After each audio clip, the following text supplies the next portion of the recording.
தொடங்கலாம் ஐயா. நன்றி. தோழர்களே, தமிழ்நாடு கலை இலக்கிய பெருமன்றம் இணைய வாயிலாக இலக்கியத்தினுடைய தொடர் ஓட்டமாக, மக்களை நோக்கிய மாபெரும் பயணமாக, இலக்கிய ஆர்வலர்களையும் கடந்து மக்கள் அனைவரையும் சிந்தனையை கிளறுகிற, தூண்டுகிற வள்ளுவனது திருக்குறள் வாயிலாக நாம் ஒவ்வொரு நாளும் பயணித்துக் கொண்டிருக்கிறோம். தோழமைகளே, ஆளுமைகளே, இன்றைய தினம் நம்முடைய முற்றோதல் அதிகாரத்தில் 66வது அதிகாரமான வினை தூய்மை என்கிற அதிகாரத்தை நாம் இன்றைக்கு மாணவி பாவண்ணா பவாகி அவர்கள் வாயிலாக நாம் கேட்க இருக்கிறோம். அருமை மாணவி அவர்கள் 6ஆம் வகுப்பு தான் படிக்கிறார், பிரிவில் படிக்கிறார்.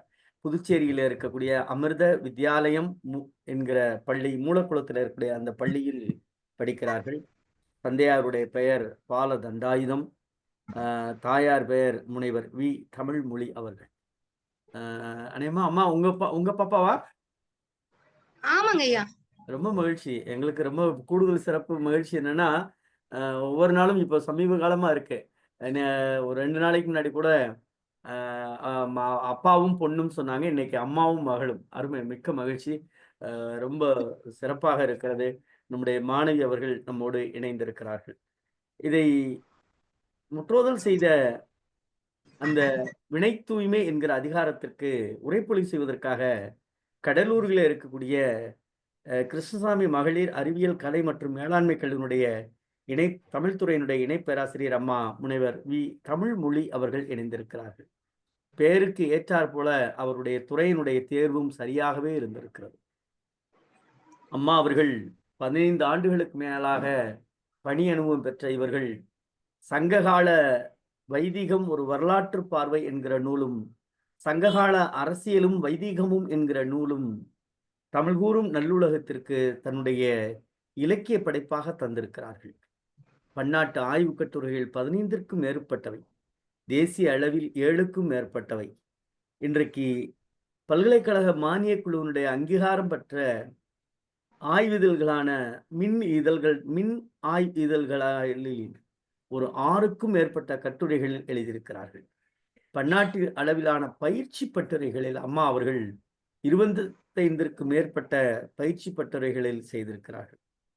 அம்மா அவர்கள் தன்னுடைய ஆய்வு நெறியாள்கையாக முதுகலை தமிழ் படிக்கக்கூடிய மாணவர்களுக்கு 5க்கும் மேற்பட்ட மாணவர்களுக்கும், இளங்கலை தமிழ் படிக்கக்கூடிய 6க்கும் மேற்பட்ட மாணவர்களுக்கும் ஆய்வு நெறியாளராக இருந்திருக்கிறார்கள். கள ஆய்வு நெறியாள்கை என 2 மாணவர்களுக்கும் தன்னுடைய ஆய்வு பணியில் பெருமை சேர்த்துக் கொண்டிருக்கக்கூடிய பேராளர். விருதுகள் எண்ணிக்கை ஏராளம். செந்தமிழ் அறிவு விருது, கோல்டன் குரு அவார்டு விருது, பாரதி செந்தமிழ் செல்வர் விருது, அருட்சோதி விருது, சிறந்த தன்னார்வலர் விருது, தமிழ் பாவை விருது, தமிழ் பற்றாளர் விருது, சிறந்த தமிழ் தம்பதியர் விருது, நல்லாசிரியர் விருது என விருதுகளால் தன்னுடைய உழைத்த இலக்கிய பணியிற்கு தமிழ்கூறும் நல்லுலகம் அவரை பாராட்டி கௌரவித்திருக்கிறது. ஆக அம்மாவும் மகளும் இணைந்து தாயும் சேயுமாக இன்றைக்கு நம்மோடு இலக்கிய பணியில் இணைந்திருக்கிறார்கள். அவர்கள் இருவருக்கும் தமிழ்நாடு கலை இலக்கிய பெருமன்றம் நெஞ்சம் நிறைந்த வாழ்த்துக்களையும் பாராட்டையும் சொல்லி முற்றோதல் செய்வதற்காக அருமை நம்முடைய முனைவர் அவர்களுடைய அருமை மகளார் பவாகி அவர்களை அன்போடு அழைக்கின்றோம்.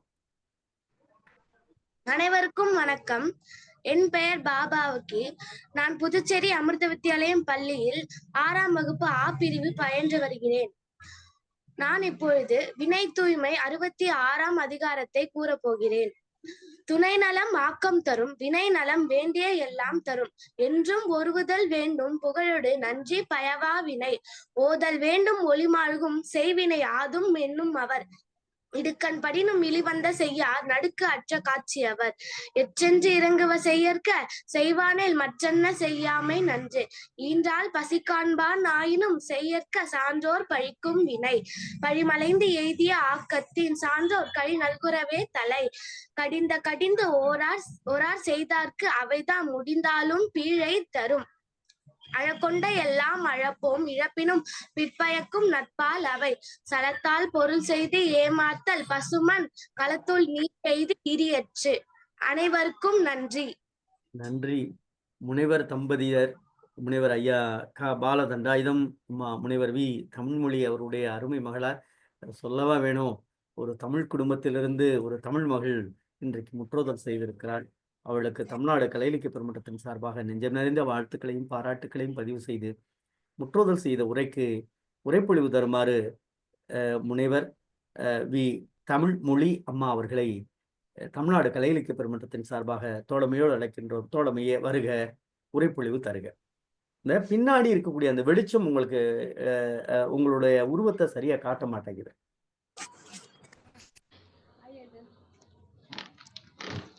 இல்லைன்னா நீங்க அப்படி திரும்பி உட்காருங்க, அவ்வளவுதான்.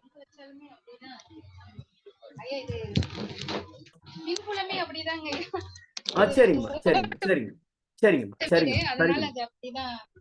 சரிங்கம்மா சரிங்கம்மா சரிங்கம்மா பரவாயில்லைங்களா ஐயா? நன்றிம்மா, சொல்லுங்க. வீட்டுடைய பின்புலம் அதுதாங்க ஐயா. நன்றி. ஓடுபட்ட வீடு, அதனால அது அப்படிதான் இருக்கும். நன்றிம்மா நன்றிம்மா. நல்லதுங்க ஐயா.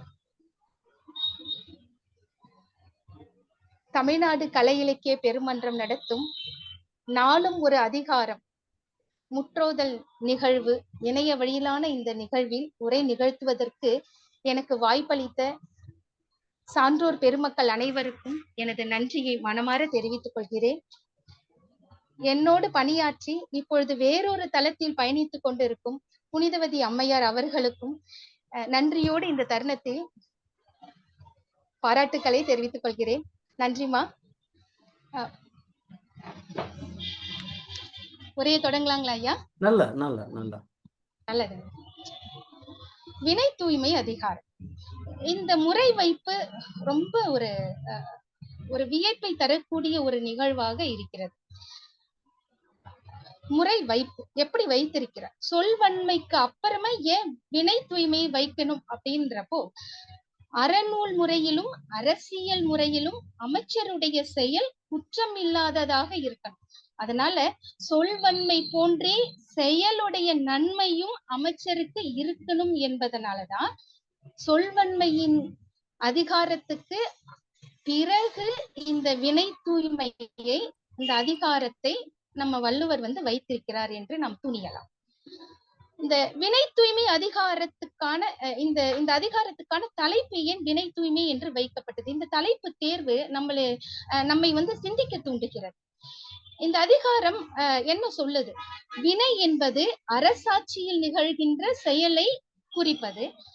நாட்டிற்காக செய்யப்படும் செயல்களுக்கு அமைச்சரே பொறுப்பு. அவர் வினைகள் ஆற்றும் போது தூய்மையை கடைபிடித்தல் மிக மிக இன்றியமையாதது என்று வலியுறுத்தப்படுகிறது. எனவே வினை தூய்மை என்ற தலைப்பு நம்ம செய்யும் வினை நன்மையையும் புகழையும் தர வேண்டும். அந்த செயல் மட்டுமல்ல, அதை நிறைவேற்றும் வழிமுறைகளும் தூய்மையாக இருத்தல் வேண்டும் என்று நிரம்ப சொல்லப்பட்டுள்ளதால் இந்த தலைப்பு தேர்வு ரொம்ப உறுதியானதாக நம்ம சொல்லலாம். சரி, இந்த வினை தூய்மை யாருக்கு பெரிதும் வேண்டப்படுகிறது என்று கொஞ்சம் சிந்தித்தோமானால், சிறப்பாக அமைச்சருக்கு சொல்லப்பட்டாலும், இந்த அதிகாரத்துல அமைச்சருக்கு சொல்லப்பட்டாலும், பொது வகையில் பார்க்கிற போது தனி மனிதர் ஒவ்வொருவருக்கும் பொருந்தக்கூடிய ஒரு செயல்பாடாகத்தான் இந்த கருத்து, இந்த வினை தூய்மை அதிகாரம் இருக்கிறது என்று நாம் துணியலாம். அடுத்தது பாத்தீங்கன்னா, வினை தூய்மையை அவர் வலியுறுத்துறார். எப்படி வலியுறுத்துறார்? நம்ம அண்டர்லைன் பண்ணுவோம், கோடிட்டு காட்டுங்க ஒரு முக்கியத்துவம் வாய்ந்தது அப்படின்னு சொல்ற போது, இந்த அதிகாரத்தை எப்படி அவர் வலியுறுத்துகிறார் என்று நாம் சிந்திக்கிற பொழுது, ஒவ்வொருவரும் ஏதோ ஒரு வகையில ஒரு கடமைய ஒரு செயலை செய்யறதுக்கு நம்ம விதிக்கப்பட்டிருக்கிறோம்.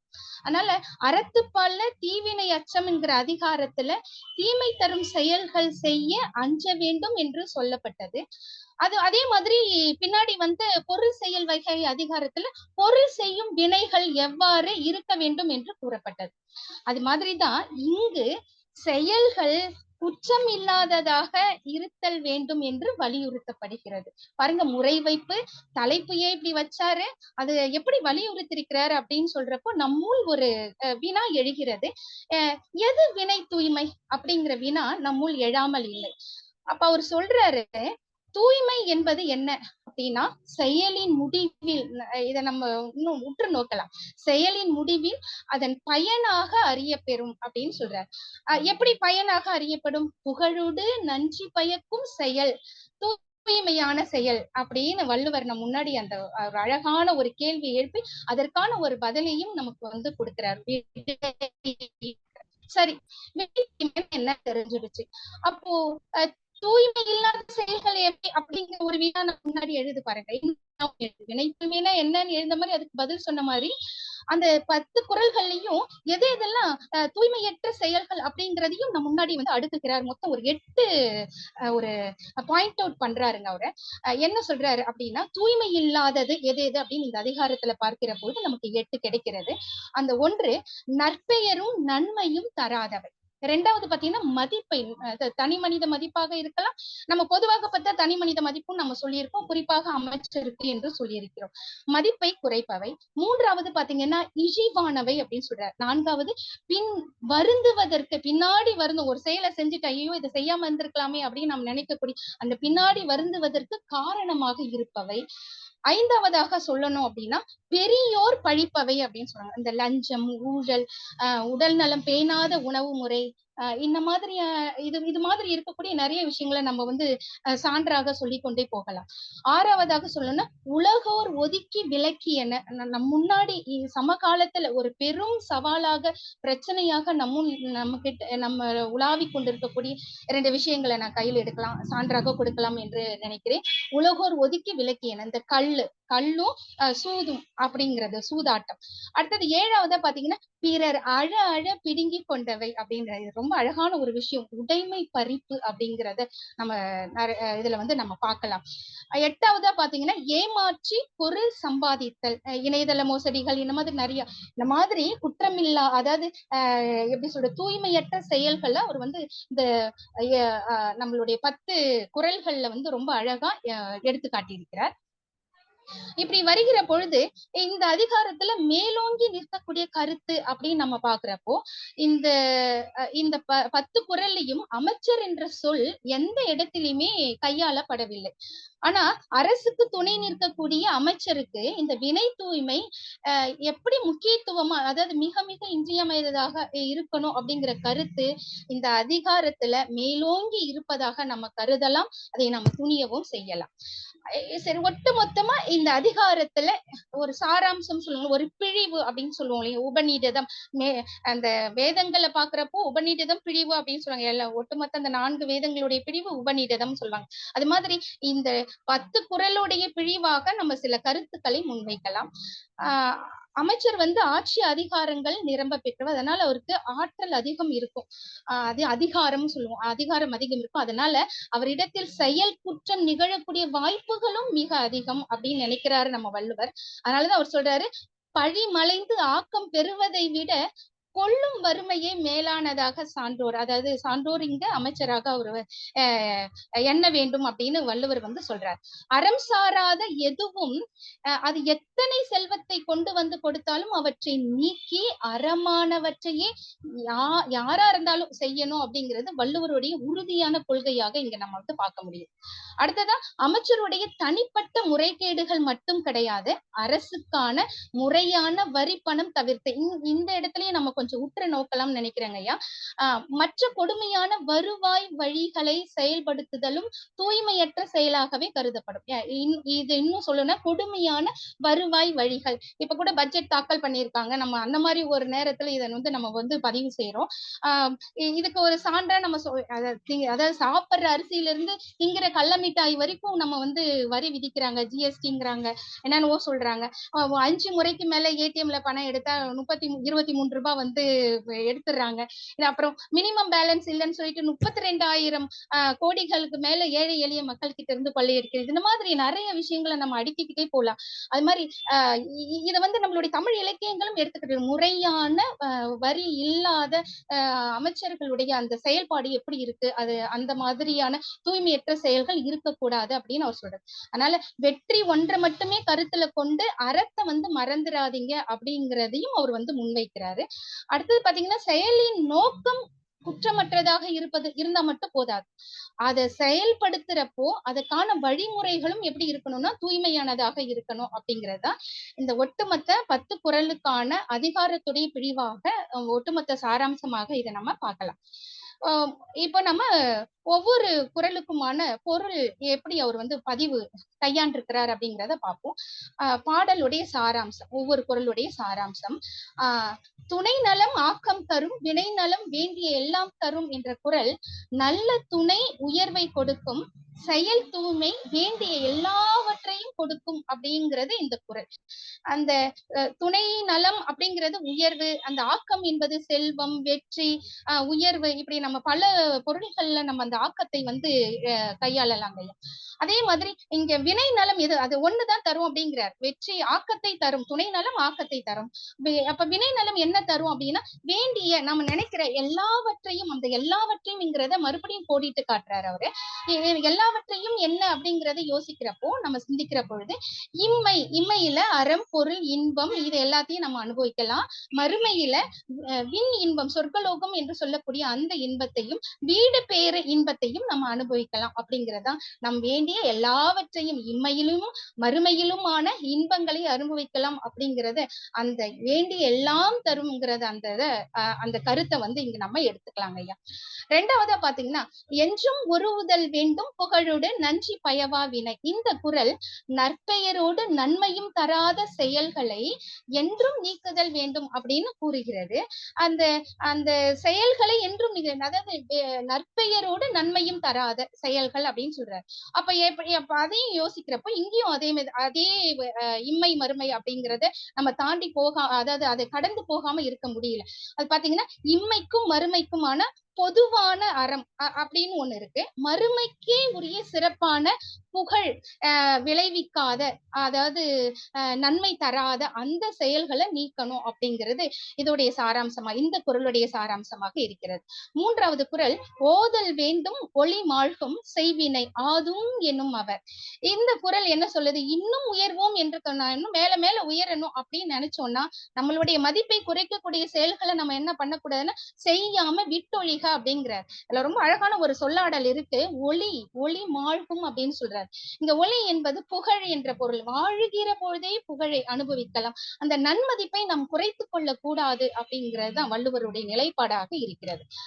நான்காவது குறள் பாத்தீங்க அப்படின்னா இடுக்கண் படினும் இழிவந்த செய்யார் நடுக்கு அற்ற காட்சியவர். ரொம்ப அருமையான ஒரு குறள் இது. அதிராத அதுக்கு சொல்றாங்க, அதிராத தெளிவினை உடையார் துன்பத்தில் சிக்கி கொண்டாலும் இழிவானவற்றை என்ன பண்ண மாட்டாங்க அப்படின்னா செய்ய மாட்டாங்க அப்படின்னு சொல்றாங்க. இந்த இழிவானவற்றை யார் செய்ய மாட்டாங்க, நடுக்கு அற்ற காட்சியவர். அதையும் நம்ம கோடிடலாம். அந்த நடுக்கற்ற காட்சியவர் என்ன பண்ணுவாங்க, இடிவினைகளை செஞ்சோம்னா இந்த பிறவியில மட்டும் இல்ல, நம்ம பார்த்தோம் இல்லைங்களா இம்மை மறுமை அப்படின்னு, இந்த பிறவியில மட்டும் இல்ல மறுமைக்கும் அது என்ன பண்ணும் அப்படின்னா இம்மையில பழியையும் மறுமையில துன்பத்தையும் கொடுக்கும். அதனால அந்த நடுக்கற்ற காட்சியவருக்கு அவர் சொல்லக்கூடிய விளக்கம் ரொம்ப ஆழமானதாக இருக்கு. அதனால வர துன்பத்தை நம்ம அப்படியே ஏத்துக்குவோம். அதுல இருந்து நம்ம தப்பி ஓடணும்னு நம்ம நினைக்கவே வேண்டாம். அதை அப்படியே ஏத்துக்குவோம், அதை அப்படியே அனுபவிப்போம், அதை அப்படி நுகர்வோம் என்கிறார் வள்ளுவர். ரொம்ப அற்புதமான அந்த சொல்லாடல் வந்து என்னை யோசிக்க வைத்தது. அடுத்தது பாத்தீங்கன்னா ஐந்தாவது குறள் எட்டென்று இறங்குவ செய்யற்க செய்வானே மற்றென்ன செய்யாமை நன்று அப்படிங்கிற. ஐயோ நான் தெரியாம செஞ்சிட்டேனே, நான் இப்படி ஒரு தப்ப செஞ்சிட்டேனே அப்படின்னு, யானோ அரசன் யானே கல்வன் அப்படிங்கிற மாதிரிதான் இருக்காது. என்ன நான் எப்படி இப்படி இந்த மாதிரி செஞ்சேன் அப்படின்னு பின்னாடி நாம இறங்குவதற்கு, நம்ம செயலை நினைச்சு நாமளே வெட்கப்படுவதற்கான செயலை நம்ம செய்யக்கூடாது அப்படிங்கிற.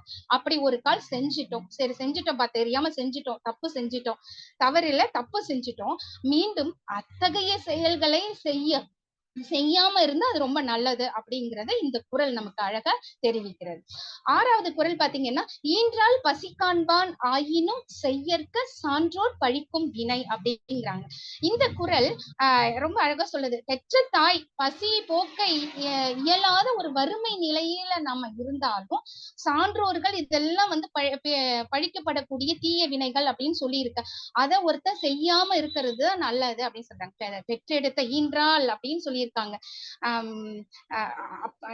அதாவது பெத்த வயிறை தவிக்க விடக்கூடாது, அவளுக்கு ஒரு வேளை சோறு கூட போட முடியலையே அப்படின்ற ஒரு எண்ணத்துல பிழையான செயல்களை எதுவும் நம்ம செஞ்சிடக்கூடாது அப்படிங்கறத அவர் ரொம்ப திருப்பி திருப்பி வலியுறுத்துறாரு அந்த செயல்பாட்டுல.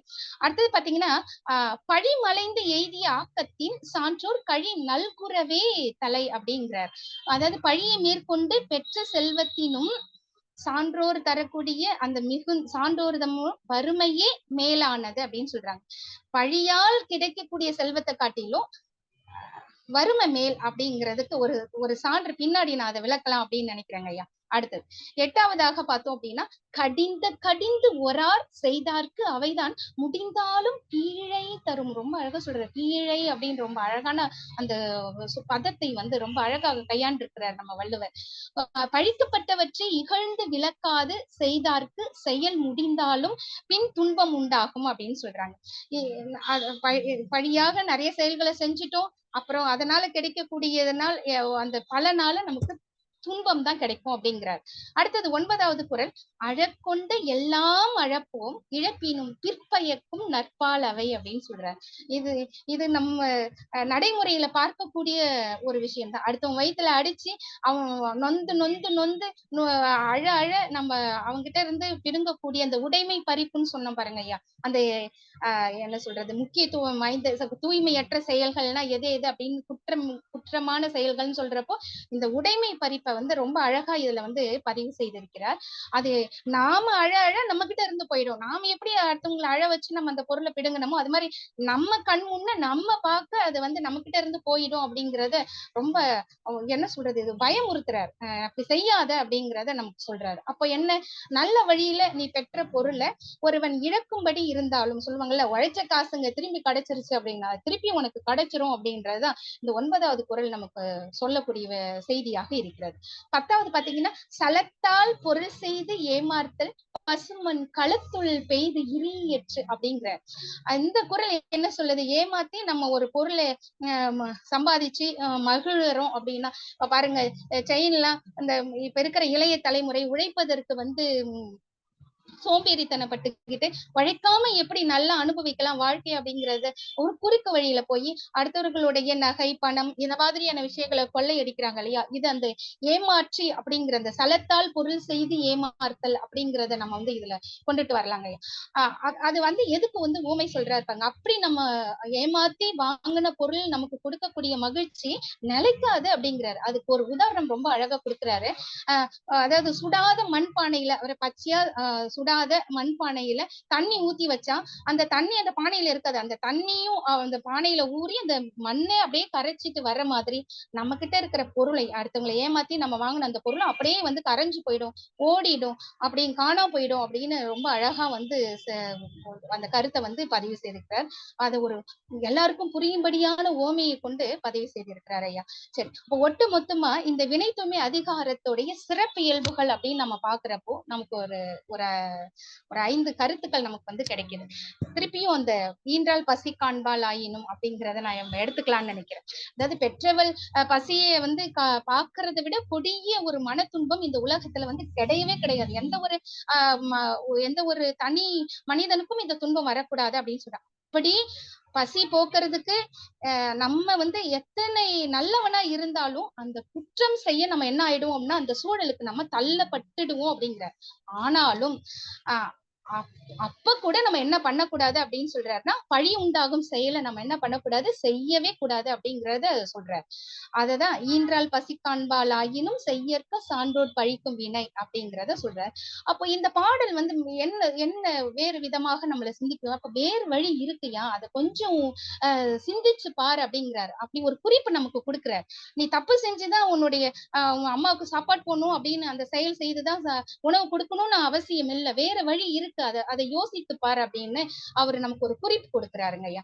அடுத்தது பாத்தீங்கன்னா தீயென கண்டு பழித்தற்கு உரியார் சான்றோர். அதனால அமைச்சரே அரசியல் போர்வையில், அது அமைச்சர் சான்றோர் அடிப்படையில பழி பொருட்படுத்தாமல் செல்வம் குவிக்க கூடும். இத நம்ம நடைமுறையில நம்ம பார்த்துட்டு இருக்கக்கூடிய சமகாலத்து நிகழ்வுகள் இருக்கு. சொத்து குவிப்பு வழக்கு, அது தொடர்பான நீதிமன்ற நடவடிக்கைகள் இதெல்லாம் நம்ம பார்த்துட்டு தான். இது ஒரு பக்கம் இருக்கு பாருங்க. பொருட்படுத்தாமல் செல்வம் குவிக்கக்கூடிய நிலை அப்படின்னு சொல்றாரு.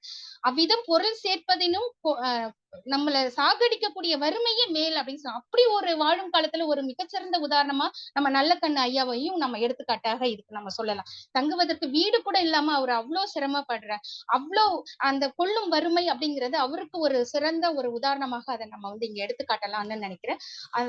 அதனால அவர் என்ன சொல்ல வர்றார், இந்த வறுமையே மேலுங்கிற இந்த அறவுரை தருவது, அது எப்படி அந்த குரல்ல பழிமலைந்து எய்திய ஆக்கத்தின் சான்றோர் கழி நல்குரவே தலை அப்படின்ற பாடல் வழியாக நமக்கு எடுத்துக்காட்டுறார். அதே மாதிரி பிற அழ உடைமைகளை பறித்தால் அப்படி கைப்பற்றியவன் பொருளும் அதே வழியில போயிடும். அதனால குரல்ல சொல்றாரு, அழக்கொண்ட எல்லாம் அழப்போம் பிற்பயக்கும் இழப்பினும் பிற்பயக்கும் நற்பாலவை அப்படிங்கிற பாடல்ல நமக்கு ஒரு எச்சரிக்கை கொடுக்கிறார். மக்களே, நீங்க ஒழுங்கா இருங்க, செயல் தூய்மையானதாக இருக்கணும், அடுத்தவங்க வயிற்றுல அடிக்காதீங்க, அடிச்சு பிடுங்காதீங்க, உழைச்சி சம்பாதிங்க அப்படிங்கிறத நமக்கு வந்து இங்க வந்து எச்சரிக்கையாக இங்க நமக்கு பதிவிட்டார். அடுத்தது பாத்தீங்கன்னா சலத்தால் பொருள் செய்து ஏமாறுத்தல். இந்த குரல் தான் வந்து ரொம்ப அருமையானது. இந்த குரல் பாத்தீங்கன்னா பிறரை ஏய்த்து ஏமாற்றி எப்படி வேணாலும் நம்ம அதை எடுத்துக்கிடலாம். சேகரிக்கும் இந்த பொருள் நீண்ட காலம் நமக்கு தங்காது, அது மறைந்து போகும் அப்படிங்கறத இந்த குரல். அதுக்கு அதாவது விளிம்பு நிலை மக்களும் புரிந்து கொள்ளக்கூடிய ஒரு சான்றை நமக்கு வந்து இதுல கொடுத்திருக்கிற. பச்சை மண்பானை, பசுமண் அப்படின்னு சொல்றாரு பாருங்க. பச்சை மண்பானையும் பண்பானையில இட்ட நீர் அதில் நில்லாமல் பானையையும் கரைத்து ஓடிவிடும் அப்படின்னு ரொம்ப ஒரு பொருத்தமான ஒரு ஓமைய நம்ம வள்ளுவர் கையாண்டிருப்பது அவரை நினைத்து நினைத்து வியக்காமல் இருக்க இயலவே இல்லைங்கய்யா. அப்படி ஒரு சிறப்பான ஒரு கருத்துக்களை நம் முன் வைத்து சென்றிருக்கிறார். நம்ம நிகழ்வோட முடிவுக்கு வந்திருக்கிறோம். இதுவரை நம்ம என்ன பண்ணியிருக்கோம், நான் என்ன விளக்கியிருக்கேன் அப்படின்னா, ஒழுக்கவியல் விதிப்படிதான் இந்த வினை தூய்மை என்னும் அதிகாரத்தை நான் விளக்கியிருக்கேன். அதாவது மாரல் கோடு அப்படின்னு சொல்லுவோம், ஒழுக்கவியல் விதி அப்படின்ட்டு அந்த அடிப்படையில இதை விளக்கியிருக்கேன். வாய்ப்பு இருந்தது அப்படின்னா இது மாதிரியான இன்னொரு நிகழ்வுல அறம் அது எப்படி நமக்கு அதிகாரம் தருகிறது, அந்த அடிப்படையில இந்த வினை தூய்மை அதிகாரத்தை நம்ம சிந்திக்கலாங்க ஐயா. அதை பத்தின ஒரு தெளிவு மட்டும், ஒரு சின்ன விளக்கம் மட்டும் கொடுக்கலாம்னு நினைக்கிறேன். ஏன்னா அறம் என்பது வேற, ஒழுக்கவியல் நடத்தை விதிகள் என்பது வேற அப்படின்னு நம்மளுடைய மேற்கத்திய அறிஞர் ஃபூக்கோ அவர்கள், மிஷல் ஃபூக்கோ அவர்கள் வந்து சொல்றாரு. அது என்ன அப்படின்னா இதை வந்து பின் நவீனத்துவ சிந்தனை அடிப்படையிலேயே இதை நம்ம ஆராயலாங்க ஐயா. ஏன்னா அப்படி ஒரு சிறப்பான ஒரு தளம் தான் இந்த அறம்.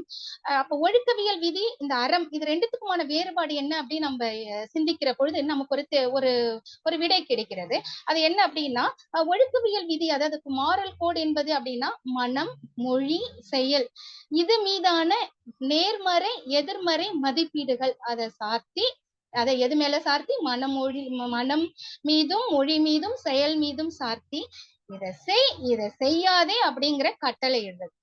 எடுத்துக்காட்டா சொல்லலாம், தீயதே எண்ணாதே, பொய் சொல்லாதே, பிறன்மனை நோக்காதே அப்படிங்கிறத நம்ம ஒழுக்கவியல் விதிகளாக, மாரல் கோடாக இதை நம்ம பார்க்கலாம். ஆனா அறம் என்பது அது வல்ல.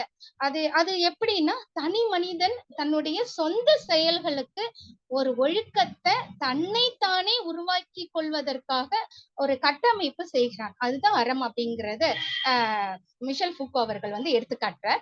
அறம் என்பது பிறர் மீது ஆட்சி செலுத்துவது அப்படிங்கிறார். அதனாலதான் அறம் அதிகாரம் அப்படிங்கிற தளத்துல இதை நோக்கலாம். வாய்ப்பு இருந்தா நம்ம நோக்கலாங்க ஐயா, இதை பத்தி மேலும் சிந்திக்கலாம். எடுத்துக்காட்டா இதை எப்படி இன்னும் இந்த ஆட்சி செலுத்துதல் என்பது என்னவாக இருக்கும் அப்படின்னு பாக்குற போது நமக்கு சான்ற இந்த புகழ், தனி மனிதன், அதை எப்படி எடுத்துக்கலாம் நம்ம. அதாவது நம்ம அதுதான் பார்த்திருப்போம், தனி மனிதன் தன் சொந்த செயல்களுக்கு ஒரு ஒழுக்க தலைவனாக தன்னைத்தானே உருவாக்கி கொள்வது அப்படிங்கிறது. அது வந்து புகழ், ஆட்சி, சுய எஜமானத்துவம், அவன் தன்னைத்தானே நிர்மாணித்துக் கொள்கிறான். அதனால் ஆள்வினை, நிலைப்பேறு, பெருமை இதன் மீது கட்டமைக்கப்படுகிறது. அதுதான் அறம் அப்படிங்கிறத சொல்றாங்க. இந்த அடிப்படையில நாங்க இப்போ என்னுடைய கணவரும் நானும் திருக்குறளில் அறம் எப்படி அதிகாரமாக செயல்படுகிறது அப்படின்னு ஒரு நூல் எழுதி கொண்டிருக்கிறோங்க ஐயா. அதனால இந்த விளக்கம் கொடுக்கலாம் என்று நினைத்தேன். வாய்ப்புக்கு நன்றி கூறி விடைபெறுகிறேன் ஐயா. மிக்க நன்றி.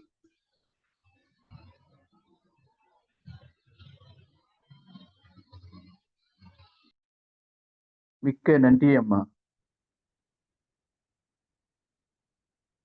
அழகான ஒரு உரைப்பொழிவு, அருமையான ஒரு உரைப்பொழிவு தந்திருக்கீங்க.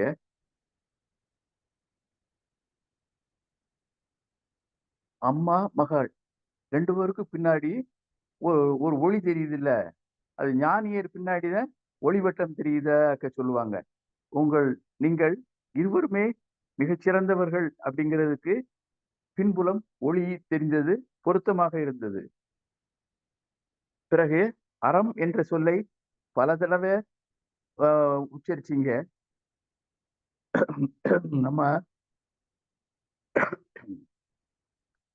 தமிழ்நாடு கலை இலக்கிய பெருமன்ற பொதுச் செயலாளர் பேரு உங்களுக்கு தெரிஞ்சிருக்கா என்ன தெரிஞ்சிருக்குன்னு நினைக்கிறேன். அவர் பேரும் அறம் தான், டாக்டர் அறம். இது வினை தூய்மை நீங்க சொல்லிட்டீங்க. அதாவது மனம், சொல், செயல் இது மூணும் ஒண்ணு போல இருக்கும் எல்லாருக்கும். அந்த நல்ல மனம் இருந்தா தான் நல்ல சொல் வரும், நல்ல சொல் வந்தா தான் நல்ல செயல் இருக்கும் அப்படிங்கிறத நல்லா சுட்டி காட்டினீங்க. ஒன்ன சொல்லிக்கிடத்தான் விரும்புறேன் நானு. திருவள்ளுவர் தமிழ் மொழிக்கு பெருமை சேர்த்தார். இன்னைக்கு அந்த தமிழ் மொழி திருவள்ளுவருக்கு பெருமை சேர்த்திருக்கிறீர்கள். தமிழ் மொழி என்ற பெயரில் பெருமை சேர்த்திருக்கிறீர்கள். ரொம்ப மிக பொருத்தமாக இருக்கிறது. உங்களுக்கு தமிழ்நாடு கலை இலக்கிய பெருமன்றம் நெஞ்சார்ந்த நன்றிகளையும் பாராட்டுகளையும் வாழ்த்துகளையும் தெரிவித்துக் கொள்கிறது. நன்றிம்மா, மகிழ்ச்சி. முதல்ல வழக்கமா பின்னூட்டம் அளிப்பவர்கள் அந்த மேனாள் பொதுச் செயலாளர் இன்னைக்கு வராதனால அறச்செல்வி அம்மா பின்னூட்டம் அளிக்குவாங்க. அறச்செல்வி அம்மா. அனைவருக்கும் வணக்கம். இன்று முற்றோதல் செய்த மாணவிக்கு வாழ்த்துக்கள், பாராட்டுக்கள். அடுத்து இன்றைய உரையாசிரியர் எங்க கிராமத்து பாஷையில சொல்லணும்னா சோளப்பொறி பொரியிற மாதிரி படபடபடன்னு பொரிஞ்சிட்டாங்க. அழகா உச்சரிப்பு நல்லா இருந்துச்சு, நல்ல குரல் வளம், எல்லாத்துக்குமே நல்ல விளக்கம் கொடுத்தாங்க. சில வார்த்தைகளை அதோட சிறப்பையும் குறிப்பிட்டு சொன்னாங்க. அது ரொம்ப அருமையா இருந்துச்சு. இந்த அதிகாரங்களை தொடர்பு படுத்தி சொன்னது, வினை தூய்மைங்கிறதுக்கு ஒரு தனி விளக்கமே கொடுத்தாங்க. ரொம்ப அருமையா இருந்துச்சு அவங்க விளக்கம் எல்லாமே. சிறப்பு. இந்த வினை தூய்மை என்பது எந்த அளவுக்கு முக்கியத்துவம், அதுவும் இன்னைக்கு பட்ஜெட் தாக்கல் பண்ணியிருக்காங்க. அதுக்கு பொருத்தமான குரல் வரும்போது அந்த பட்ஜெட்டை மையப்படுத்தி சொன்னதும் அவங்களோட உரைக்கு சிறப்பு சேர்த்தாங்க. நல்ல உதாரணங்கள். பொதுவா வினை தூய்மைனா தனி மனிதனாகட்டும் பொது நலமாக இருக்கட்டும், செய்யும் செயலில் ஒரு நேர்மை இருக்கணும், அதுல சுயநலம் இருக்கக்கூடாது. அந்த வினை தூய்மைக்கு ஒரு ஒரு உதாரணம்னா, ஒரு வேலைக்காரர் ஒரு பணக்காரர் ஒரு அப்ராணியா இருக்கான், வேலைக்கு வேணும்னு கேட்கும்போது சேர்த்துட்டாரு. அவனுக்கு ஒரு பெரிய பழத்தோட்டத்தை காவல் காக்கிற வேலை மட்டும், நீ இந்த தோட்டத்தை காவல் காக்கணும், இதுதான் உன்னோட வேலைன்றாரு. அந்த தோட்டத்தை நல்லா கொத்தி தண்ணி விடுறது எல்லாம் செஞ்சு அந்த சீசன் வரும்போது நல்ல மாம்பழம் பழுத்து இருக்கு. இந்த முதலாளியோட நண்பர்கள் வரும்பொழுது அந்த வேலைக்காரனை கூப்பிட்டு, நீ பழங்களை பறிச்சுட்டு வா, இவங்களுக்கு கொடுக்கணும் அப்படின்னு அவனும் நல்லா கனிஞ்ச பழமா பார்த்து கொண்டு கொடுக்குறான். அவர் எல்லாருக்கும் கொடுக்குறாரு. அவங்க சாப்பிட்டு பார்த்துட்டு இந்த பழம் புளிப்பா இருக்கு அப்படின்னு சொல்லும்போது அவரு அந்த முதலாளி வேலைக்காரனை கூப்பிட்டு கேட்கிறாரு, உனக்கு எந்த மரத்து பழம் நல்லா இருக்குன்னு தெரியாதா? நீ அந்த மரத்துல இருந்து பறிக்க வேண்டியது தானே, ஏன் இந்த புளிப்பு பழத்தை எடுத்துட்டு வந்த அப்படின்னு கோபப்படும் போது அந்த வேலைக்காரன் சொல்றான், எனக்கு வந்து காவல் காக்கிற வேலை மட்டும்தான் கொடுத்தீங்க, இந்த பழங்களை சாப்பிடுன்ற ஒரு உரிமையை நீங்க கொடுக்காதனால நான் எந்த மரத்து பழத்தையும் சாப்பிட்டதில்லை. அதனால் எந்த மரத்து பழம் இனிமையாக இருக்கும், இது புளிப்பாக இருக்கும் என்ற வேறுபாடு எனக்கு தெரியாது, என்னை மன்னித்து விடுங்கள் அப்படின்னு இந்த வேலைக்காரன் முதலாளிகிட்ட சொல்லும்போது அவருக்கு ஒண்ணுமே பேச முடியல. அதே சமயம் ரொம்ப ரொம்ப சந்தோஷம். இந்த அளவுக்கு நேர்மையா தன்னோட செயல்ல இவ்வளவு கண்ணும் கருத்தமா இருந்து நேர்மையா இருந்திருக்கானேன்னு அவனை பாராட்டி அவனுக்கு சம்பளத்தை உயர்த்தி கொடுக்கிறாரு. அந்த வினை தூய்மை என்பது அந்த நேர்மையாவும் இருக்கணும், செய்யும் செயலும் சரியாக இருக்க வேண்டும். ரொம்ப அருமையா சொன்னாங்க. எனக்கும் இந்த குறள் 6வது குறள், இந்த 6வது குறளை எல்லா ஆணா இருக்கட்டும் பெண்ணா இருக்கட்டும் எல்லாரும் உணர்ந்து படிச்சு அதை உணர்ந்து நடந்தாங்கன்னா முதியோர் இல்லங்களே இருக்காது, தன்னுடைய தாயை வச்சுப்பாங்க.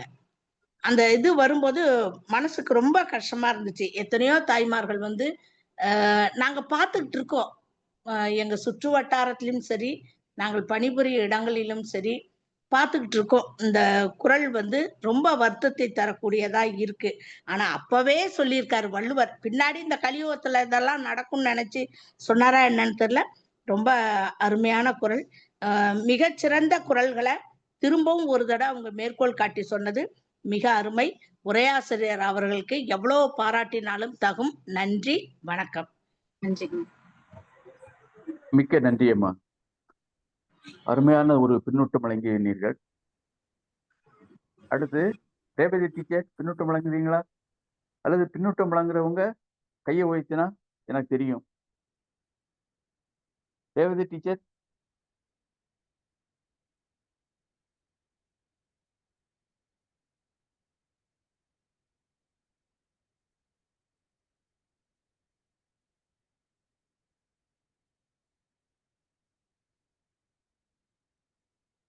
அடுத்து யாராவது பின்னூட்டம் வழங்குறீங்களா?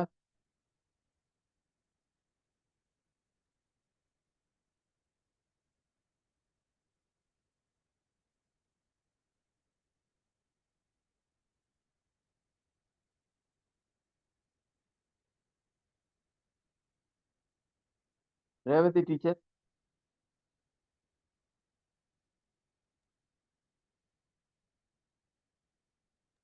அவங்க வெளியில போயிட்டாங்க ஐயா, இணைப்புல இல்ல, அவங்கள காணோம்.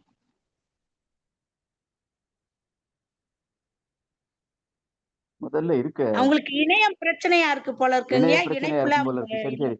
அடுத்து யாராவது? ஐயா மருது நாகராஜன்.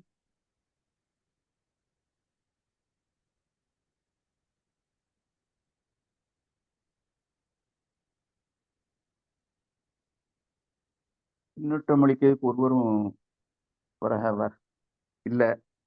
அதனால நான் 1 2 சொல்லி பின்னூட்டம் அளிக்கிறேன். அதுக்கு பிறகு உரைப்பொழிவாளர் சொன்னதும் பிற நிறைவா பொதுச் செயலாளர்கிட்ட போயிடலாம்.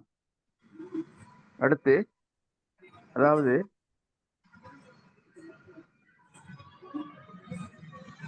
பொதுவா நம்ம நாட்டுல நீதி நூல்களுக்கு பஞ்சம் இல்லை. தமிழ் மொழியில நீதி நூல்களுக்கு பஞ்சம் இல்லை, நிறைய இருக்கு. திருக்குறள், நாலடியாறு, மூதுரை அப்படின்னு நிறைய இருக்கு. ஏன் இவ்வளவு நிறைய இருக்கு அப்படின்னா, இங்கதான் ரொம்ப கெட்டவங்க இருந்தாங்களோ அப்படின்னு ஒரு ஐயம் எழத்தான் செய்கிறது. ஆனா எவ்வளவு நீதி நூல்கள் இருந்தாலும், இப்ப பாருங்க, அல்லது எத்தனை கடவுள்கள் இருந்தாலும் பக்தி நெறியில் நிறைய பேர் போறாங்க. ஆனா அந்த நல்லபடியா வாழ்றாங்களா? கிடையாது. அதே மாதிரிதான் நீதி நூல்கள் நிறைய இருந்தாலும் இது இத படிச்சு தெரிஞ்சுக்கிடணும்னு கூட தெரியாது. எல்லாம் அதாவது படிக்காதவங்க கூட நல்லது இது கெட்டது இதுன்னு தெரியும், ஆனாலும் அதுபடி நடக்க மாட்டேங்காங்க. அதுதான் வேதனைக்குரிய ஒரு செயலாகும். எல்லாத்துக்கும் காரணம் ஒன்னே ஒண்ணுதான் நான் சொல்ல விரும்புகிறேன். காரணம் பணம். அதாவது இப்போ இந்த 3வது பாட்டு 4வது பாட்டுல எல்லாம் பெருமை குன்றுபடியாக மன்னர் செய்யக்கூடாது, தகுதி குறைவான செயல்களை செய்யக்கூடாது அப்படின்னு இருக்கு. அப்படி இப்ப இருக்காங்களா மன்னர்கள்? அந்த காலத்துல திருவள்ளுவர் சொன்னது மன்னர்கள். இப்ப ஆட்சியாளர்கள் நம்ம பொதுவா சொன்னா இல்ல, எங்கேயுமே அப்படி இருக்க மாட்டேங்காங்க, இருக்கிற மாதிரி தெரியல. அதாவது முறையாக வருமானம் ஈட்ட வேண்டும். ஒரு அரசாங்கம் முறையாக வருமானம் ஈட்ட வேண்டும். அப்படி ஈட்டுதா? இல்ல, தகாத முறையில எல்லாம் அது பொதுவா சொல்லுவாங்க. எல்லாம் நிறைய பேர் சொன்னதுதான். அரசாங்கம் நடத்த வேண்டிய கல்வித்துறையை தனியாற்ற விட்டாங்க. தனியார் நடத்த வேண்டிய மதுபானங்களை அரசாங்கமே செய்து டாஸ்மாக்ங்கிற பேரால. இது எல்லாரும் நிறைய பேர் சொல்லுது. ஆமா, அரசியலியம்மா உங்க மைக்கை மியூட் பண்ணிக்கோங்க. எல்லாரும் சொல்றது இந்த மாதிரி அரசாங்கம் தகுந்த முறையில் வருமானத்தை ஈட்ட வேண்டும். இப்ப அப்படி எங்கேயும் இது பண்ணுதாங்களா? வரின்னு போட்டு தீட்டுதாங்க. இதெல்லாம் ஏற்கனவே இன்னைக்கு சொன்னவங்க அரசியலியம்மா சொன்னாங்க. இப்படி நிறைய ரொம்ப சிந்திக்க வேண்டிய நிறைய குறள்கள் இதுல இருக்கு. வஞ்சனையால் பொருள் சேர்த்தும் என்றால் கடைசி குறள், சரத்தால் பொருள் செய்தே அந்த பொருள் எல்லாம் தங்காதுன்னு சொல்றாங்க. இப்ப எங்க அரசியல்வாதிகள்னா எடுத்துக்கிட்டா ஊழல்ல சொத்து பல தலைமுறைக்கு, 7 தலைமுறை இல்ல, பல தலைமுறைக்கு சேர்த்து வச்சிருந்தாங்க. அங்க வந்துகிட்டே இருந்து இந்த மண்பானையில ஊத்தின தண்ணி மாதிரி ஒழுகவாசிது பணம். ஒழுகெல்லாம் ஒண்ணு மேலும் மேலும் சேர்த்துக்கிட்டு தான் போறாங்க. எத்தனை ரெய்டு வந்தாலும் சரி, எது வந்தாலும் சரி, அவங்க சமாளிக்காங்க. அவ்வளவுதான். இதை எப்படியாவது சமாளிச்சு இந்த ஜனநாயக நாட்டுல யாருக்கும் தண்டனை கிடையாது. அதாவது தகாத முறையில் பொருளை சேர்த்தவங்களுக்கு தண்டனையே கிடையாது அப்படிங்கிறது மாதிரி ஒரு விதி, எழுதப்படாத விதி இருக்கிறது, சட்டம் இருக்கிறது என்றுதான் சொல்ல தோன்றுகிறது. ரொம்ப அருமையான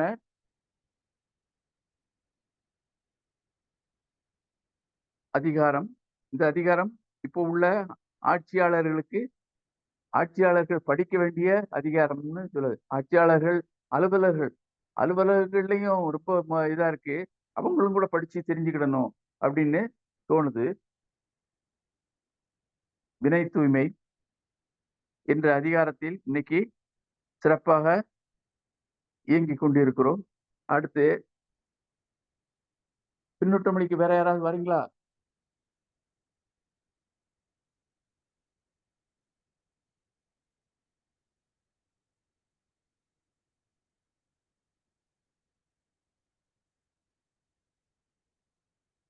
மேரி ரோஸ்லியம்மான் நினைஞ்சிருக்கீங்க, ஏதாவது சொல்றீங்களா? பின்னூட்டம் இல்லையா? சரி, அப்படின்னா உரைப்பொழிவாளர் அம்மா முனைவர் தமிழ்மொழி, நீங்க ஏதாவது நிறைவா சொல்லணும்னு நினைக்கிறீங்களா? இல்லைங்கய்யா, இல்லைங்கய்யா. சரிம்மா, நன்றி நன்றி, மகிழ்ச்சி. அடுத்து நிறைவாக உரையை தருவதற்கு தமிழ்நாடு கலை இலக்கிய பெருமன்ற பொதுச் செயலாளர் டாக்டர் அறம் அவர்களை வணங்கி வரவேற்கிறேன்.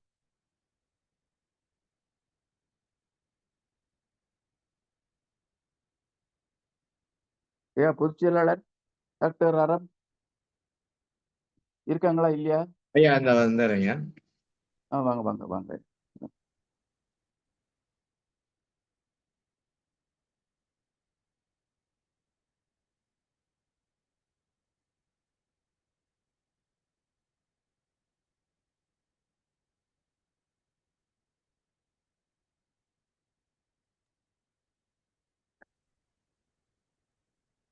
இன்னைக்கு பின்னூட்டம் அளிக்க யாரும் இல்லைன்னாக்குள்ள சீக்கிரமா முடியல. சரிங்க, நம்ம நாகராஜன் ஐயாவும் வரலையா இன்னைக்கு?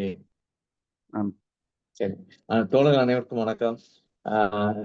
இன்னைக்கு இந்த இன்விடேஷனை பார்த்த உடனே தமிழ் மொழி அப்படின்ற வச்சிருந்த உடனே அதே உனக்கு வித்தியாசமா இருந்தது. இன்னைக்கு பேசிக்கிட்டு இருந்தோம். அதாவது தமிழர்கள் மட்டும்தான் தன்னுடைய பெயரை, மொழியின் பெயரை தங்களுக்கு சூட்டிக் கொள்வது. என்னுடைய பொண்ணு பேரும் தமிழ் தான். அப்புறம் சில சமயம் எல்லாம் கேலி எல்லாம் பண்ணுவாங்க, என்ன இங்கிலீஷ் மேக்ஸ் எல்லாம் வைப்பீங்களா அப்படிலாம் கேள்வி வருவாங்க. ஆனா இது வந்து தமிழ் மொழினே வச்சது இன்னும் சிறப்பு. அம்மா அவர்களுக்கு அதுக்கு முதலில் நன்றியை தெரிவித்துக் கொள்கிறேன். பாவகி இன்னைக்கு அந்த பொண்ணு 9வது படிக்கிற பொண்ணு 6வது பொண்ணு ரொம்ப நல்லா சொன்னாங்க. அம்மாவும் மிக அருமையா ஒவ்வொரு இதையும் விளக்கி சொன்னாங்க. இது இந்த அதிகாரமே நம்ம அந்த காலத்தில் ஒரு வினை வந்து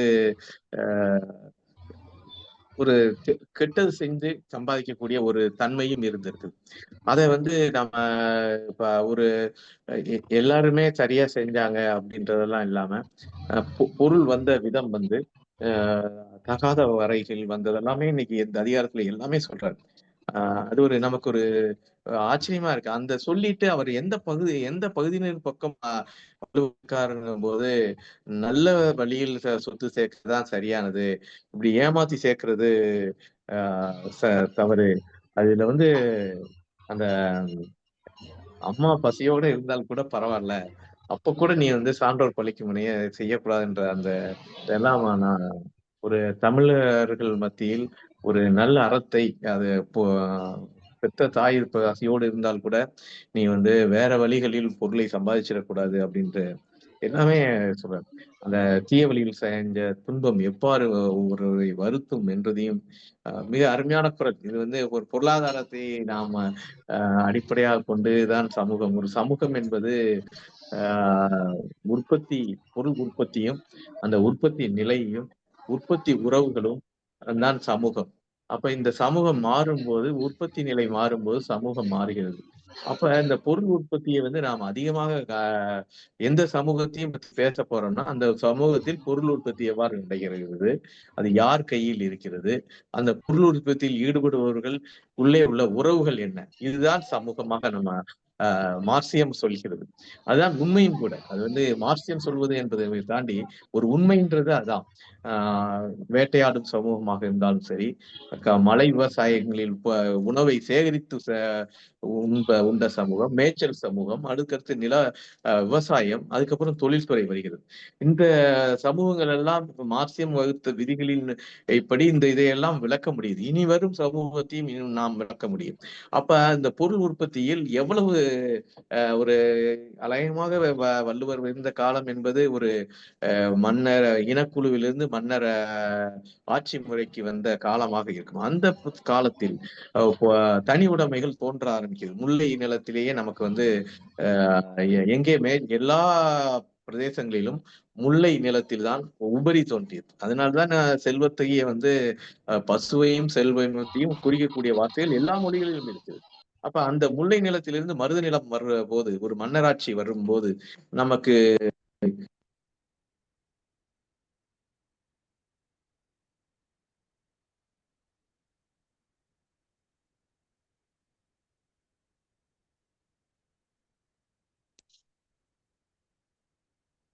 அந்த இனக்குழு சமூகத்திலிருந்து ஒரு மன்னராட்சி வர்றப்ப ஒரு வினையை எவ்வாறு பார்த்திருக்கிறார்கள். அது சரி. அதுக்கப்புறம் வந்து எந்த பக்கம் வள்ளுவர் இருந்தார் என்ற கேள்வியும் நாம் வைத்தோம் என்றால் வறுமை கூட பரவாயில்லை என்றார். தீமையாக சேர்த்த செல்வத்தை விட வறுமை வந்து பரவாயில்லன்னு சொல்றாரு. அப்ப இவர் வந்து நேர்வழியில் சம்பாதிக்கக்கூடிய செல்வத்திற்கு ஆதரவாகவும் இருந்திருக்கிறார் என்றே இந்த அதிகாரத்தில் இருந்து நாம் தெரிந்து கொள்கிறோம். ஒவ்வொரு குரலையும் மிக அருமையாக விளக்கிய தமிழ் மொழி அம்மா அவர்களுக்கு நன்றி. முற்றுதல் செய்த மாணவிக்கும் நன்றி. அனைவருக்கும் நன்றி. மிக்க நன்றி பொதுச் செயலாளர் அவர்களே. நாளை நிகழ்வு சொல்லியிருந்தீங்களா அல்லது நாளைக்கு அறிவிப்பு செய்ய போறீங்க? நாளைக்கு அறிவிச்சிருவீங்க. நாளைக்கு நன்றி நன்றி, மகிழ்ச்சி. அன்பான தோழர்களே, இன்னைக்கு எனக்கு என்னமோ ஒரு மன நெருடல் ஏற்பட்டு விட்டது. அதாவது நிறைவடையல. இந்த இணையவழி நிகழ்வு நிறைவாய் இல்லாம போச்சு. ஏன்னா பின்னூட்டம் அளிக்க இருந்தா தான் இந்த நிகழ்வு சிறக்கும் என்பது இன்னைக்கு தெரிஞ்சுக்கிட்டேன். அதாவது ஒரு கட்டடத்துக்கோ அல்லது நாற்காலிக்கோ ஏதோ கால்கள் அடிப்படை தேவை. அது மாதிரி தான் பின்னூட்டம். இன்னைக்கு மேனாள் பொதுச் செயலாளர் இல்ல, ஐயா நல்லாசிரியர் நாகராஜன் இல்ல, சாத்தூர் கணேசன் இல்ல, இப்படி நிறைய பேருக்கு பின்னூட்டம் அளிக்கிறதுக்கு வராததுனால நிறைவாக இன்று இல்லாத போற ஒரு மனக்குறை ஏற்பட்டுள்ளது. இனி நாளையிலிருந்து இந்த மாதிரி ஏற்படாமல் இருந்தால் மிகவும் நல்லா இருக்கும் என்ற ஒன்றை பதிவு செய்து இன்றைக்கு இத்துடன் என்னுடைய உரையை நிறைவு செய்து கொள்கிறேன். நாளை இரவு 8 மணிக்கு இணையவழியில் இயங்கக்கூடிய இந்த திருக்குறள் நாளும் ஒரு அதிகாரம் என்ற இணையவழி நிகழ்வில் அனைவரும் இணைவோம் என்று சொல்லி மிக்க நன்றியும் அன்பும் சொல்லி வணக்கத்தையும் சொல்லி